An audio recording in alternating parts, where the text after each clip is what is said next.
I'm here to see Wuthering Heights despite all the bad reviews. The amount of bad reviews I saw online is only recently that I started actually watching them.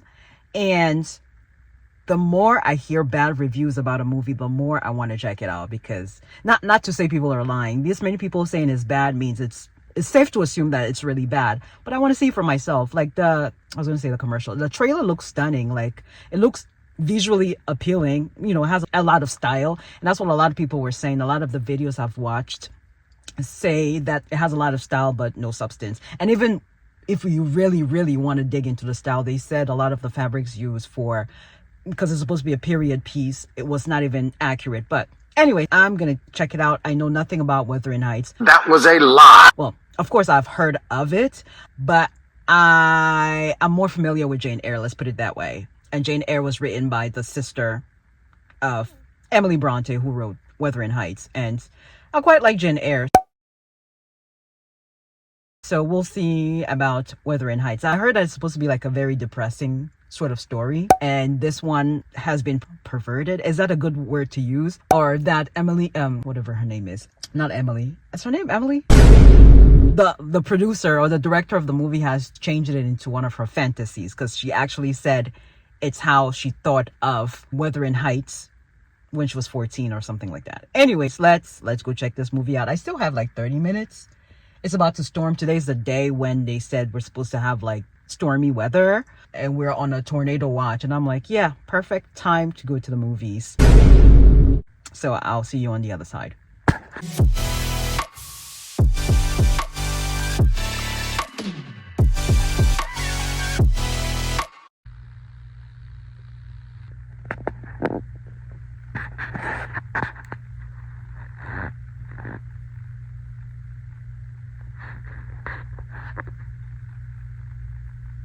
Way too early.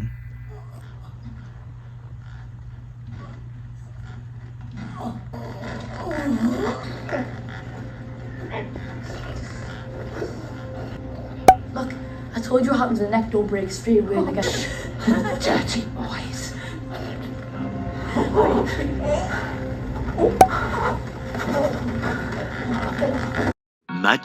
Much later. And I'm through with the movie, and it is pouring as they promised. Although the tornado watch is no longer in effect, it expired. It was supposed to expire at 7, but it expired sooner. Just a bunch of rain. So I'm gonna wait it out a little bit, because I know these roads are gonna be flooded with the amount of rain that came.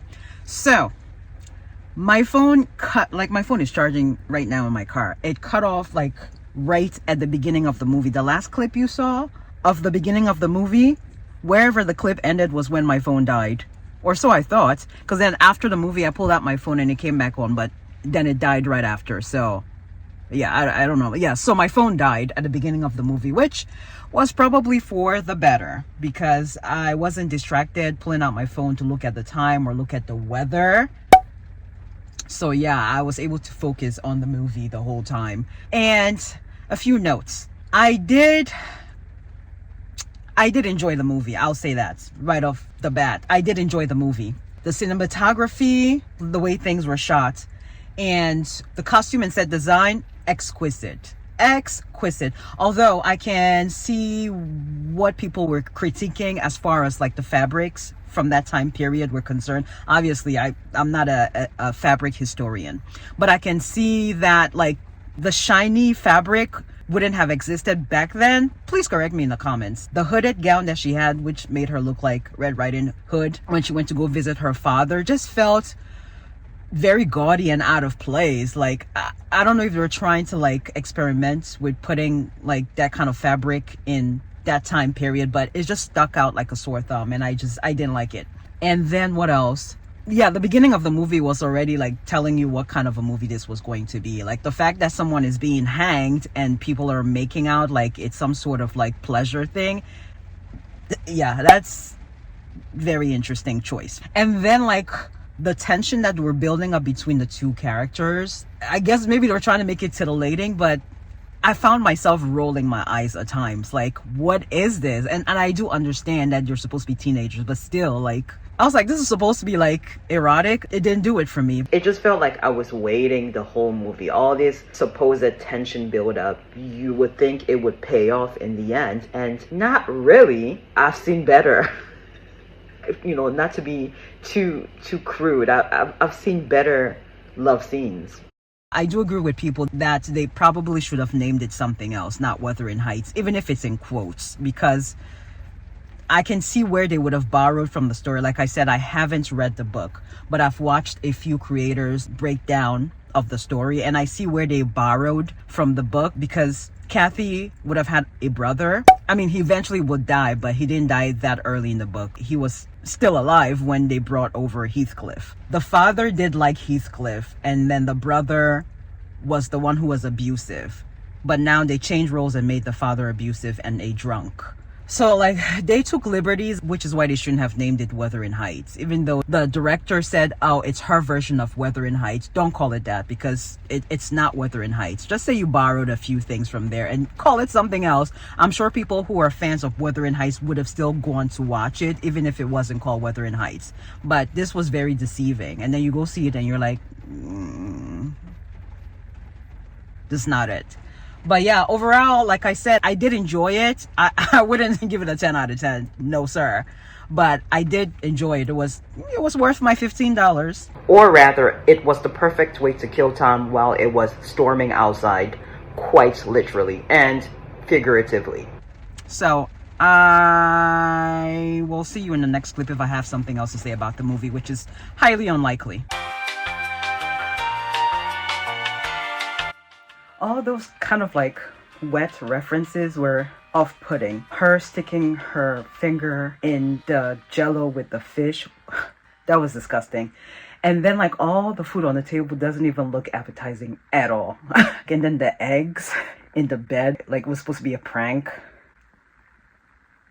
Yeah, that was disgusting.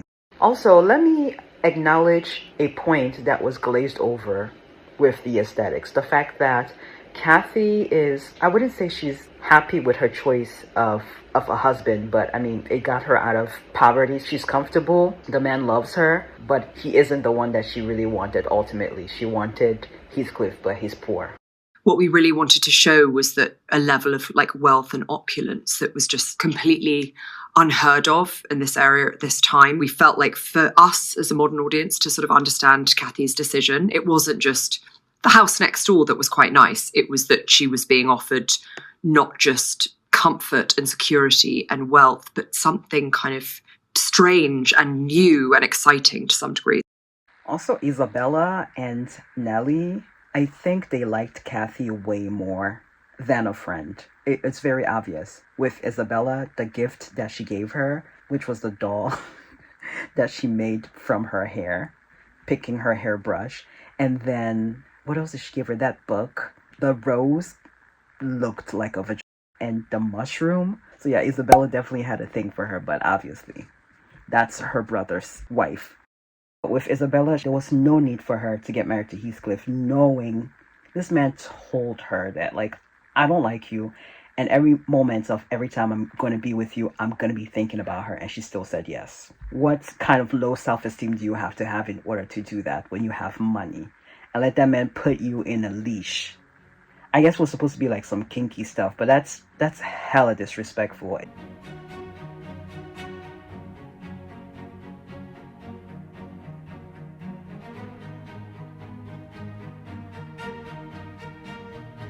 And then Nellie, shame. Cathy, like, having all these people fall at her feet is incredible. When I really think about it, the whole movie revolves around Cathy. Everybody likes her. Well, except maybe her dad. Well, yeah, her dad too, but he became a drunk. But everything revolves around Cathy. It reminds me of Bella. Everything was revolving around her.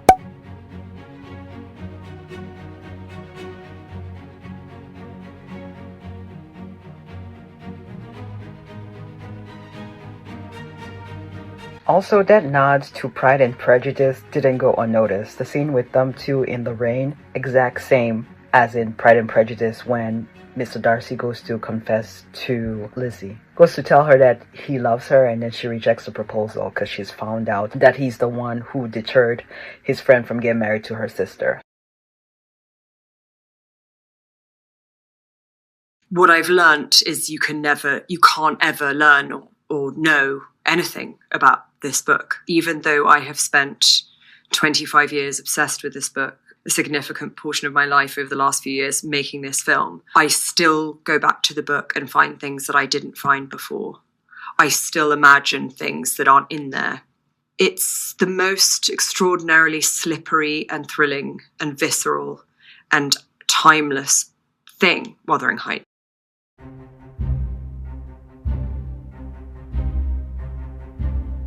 Okay, here's a proper conclusion to this video. If you want the longer, less edited version, that will be over on Patreon.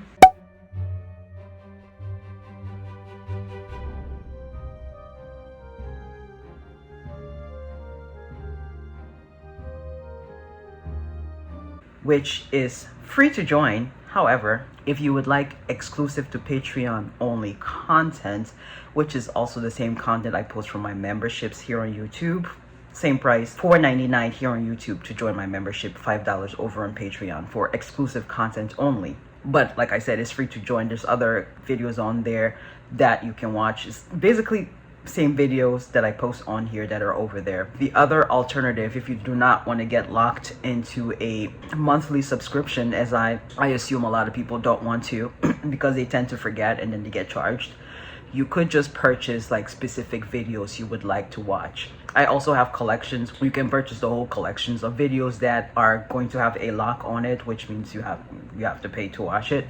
That being said, all the criticisms I have seen for this video are very valid. I'm not going to discard that, but I just feel like the same energy should be given to other not-in-as movies from the 2010s. I can think of the stupid ones like Harold and Kumar, or like American Pie, or this other movie I can never remember the name of the movie, where it was like sequels. They went to like Vegas and there was a tiger and a baby. I can never remember the name of these movies, but they were so popular in the 2010s. Those types of movies need to get the same energy. Even 2017's Girls Trip, I like that movie, but it was a not-in-as movie. And Puff Daddy is in that movie with Tiffany grinding all up on him. Ugh. Okay, those may be not very good examples because those are not based off of any books. It's not a movie adaptation of a book. But still, those movies got budgets, and those are like, what is the point of those movies actually? And I understand sometimes you want to go see a terrible movie just to mind numb. And that's what those movies serve. But if we're gonna have, like I said, energy for Wuthering Heights movies like that, have the same energy for every other movie. And then I just feel like it can really get exhausting. Another thing I want to mention for my upcoming videos, and I'll put it here on the screen. I was supposed to do Eyes Wide Shut, but it is not available on any of the streaming services that I have, which are HBO, Hulu, and Disney+. And it's not free on YouTube or Tubi or Roku, and I don't want to pay for it. So until it becomes free on any of the streaming services that I have or free on YouTube, then I'll watch it and do a review. But for now, this Wuthering Heights video that you're watching will replace that. I was also supposed to compare and contrast Get Out, Behind Her Eyes, and Skeleton Key. I think I'm also going to postpone that. I'm still not sure. And then Day in the Life at Shiz, which was supposed to be a Wicked related video. Day in the Life at Shiz compared with Day in the Life at Nevermore and what was the other school? Harry Potter. I was going to do a compare and contrast. That is a bigger video. I'm going to have to push that backwards. If I'm being honest, what I'm saying, I don't have the energy for it right now. I don't want to just half-ass it.